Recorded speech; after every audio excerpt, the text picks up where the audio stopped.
Cerita pendek yang berjudul Kudaku.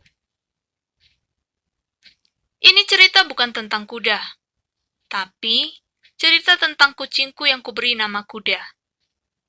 Lucu memang, kesannya nih binatang jadi rangkap dua, tapi kisahnya tidak selucu namanya. Kuda kami adopsi secara kebetulan, karena masalahnya di rumah para tikus kesana kemari nggak tahu sopan santun, dan tanpa permisi, menganggap kami manusia lemah yang tak berdaya untuk menangkap mereka yang punya banyak pasukan. Aku masih ingat waktu pertama sekali melihat kuda. Dia datang ke rumah dengan berlari kencang sambil mengeong keras seperti kesakitan. Bulunya basah kuyup dan tampak kulitnya melepuh dan berasap. Dia baru saja disiram air panas oleh tetangga. Dia bingung harus kemana. Dia juga terpaksa ke rumah untuk menyelamatkan diri, tapi matanya tampak jelas, takut melihat kami. Kudekati kuda, dia menjauh, dan merasa kalau aku adalah ancaman bagi dia.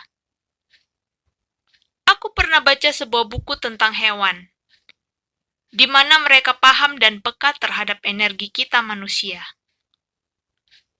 Aku pun berusaha tenang mendekatinya perlahan, dan memberinya pecahan roti yang kebetulan ada di toples untuk cemilan. Dia perlahan mendekat. Mungkin dia sangat lapar sehingga rasa takutnya diabaikan. Perlahan kuelus kepalanya sambil terus memberi pecahan roti. Kulihat lepuhan di badannya yang tampak sangat merah. Aku minta tolong ke Mama untuk mengambilkan kain yang tidak dipakai lagi untuk menyeka badannya. Kuangkat dia dan kuseka bulunya yang basah sekitaran lepuhan punggungnya. Dia mengeong dan hendak berontak. Tetapi, dia tidak punya tenaga yang cukup untuk melepaskan diri. Kutenangkan dia dan perlahan kuobati lepuhan punggungnya. Tetapi dia sangat tidak nyaman yang disertai meongan yang keras. Aku pun gak memaksakan diri. Namanya juga hewan, dia gak tahu kalau tujuan kita baik. Lagian, lukanya masih baru dan tentu sangat sakit, pikirku. Aku mengajaknya berkomunikasi, seperti sohib karib, dan hari itu, entah kenapa, terlintas di otakku spontan, dia kuberi nama Kuda. Karena yang kuingat dia sangat kencang berlari. Dengan izin penghuni rumah lainnya, aku pun mengadopsi Kuda. Kuda adalah kucing kampung liar yang dari kecil hidupnya tanpa tuan dan hidup bebas tanpa ikatan. Hari demi hari kami lalui bersama kuda yang sudah sah menjadi bagian dari keluarga kami.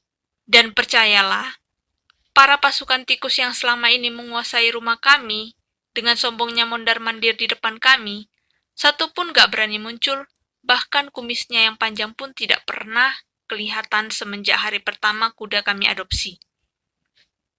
Mungkin karena kesan pertama yang membuat para tikus trauma, di mana raja mereka yang paling besar dan gendut berhasil dimangsa oleh kuda.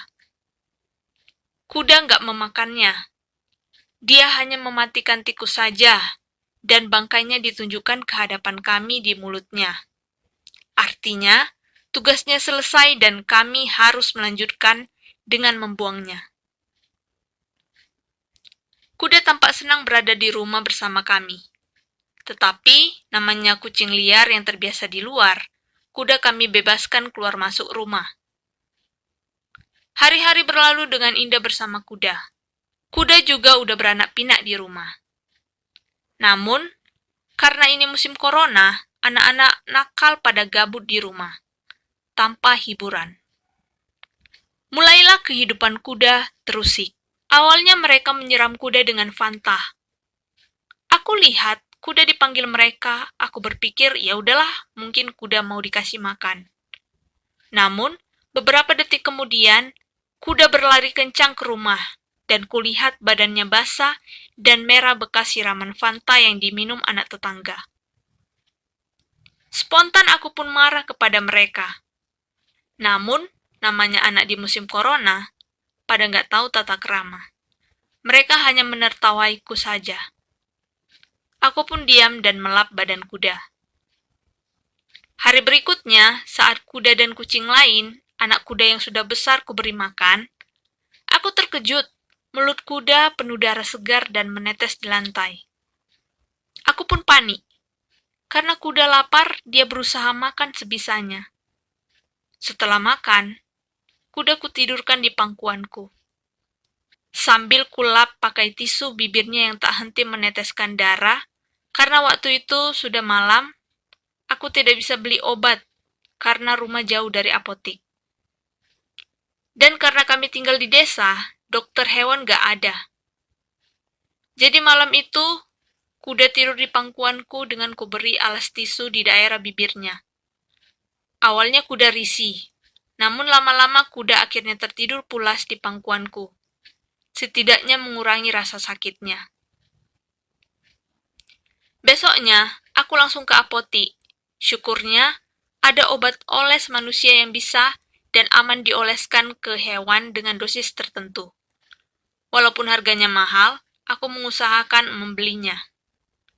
Kuda pun kuberi obat, namun ia mengelak kesakitan. Terus kuberi obat rutin kepada kuda.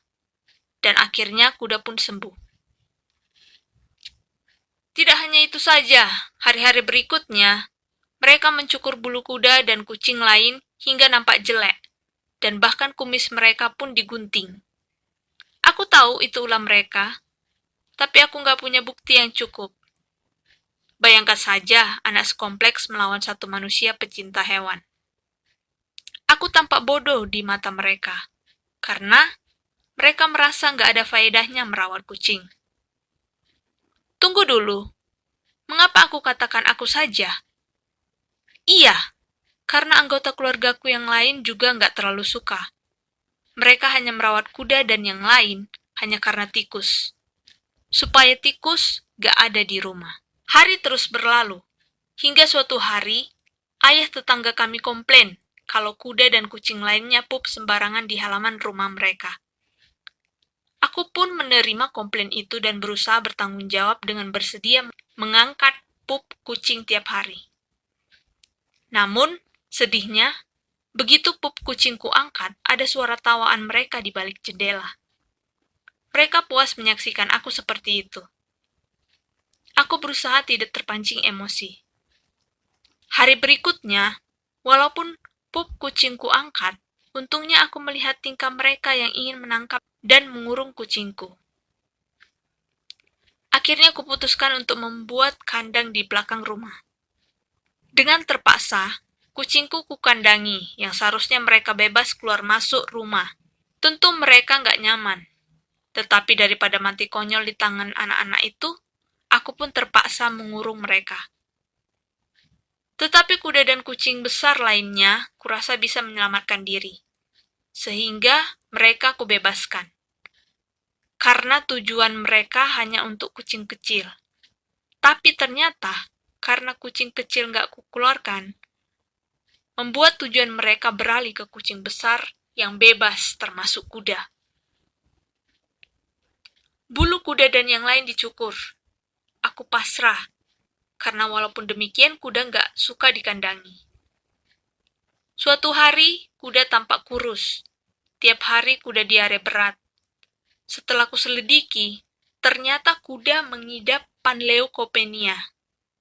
Aku berusaha mengobati kuda dengan mencari cara mengobati panleukopenia di rumah dari YouTube. Aku pun berusaha membeli satu persatu obatnya. Dan dengan bermodalkan uang tabunganku yang tak seberapa, obatnya berhasil kubeli melalui aplikasi online. Kuda kurawat, namun virus ini sangat ganas.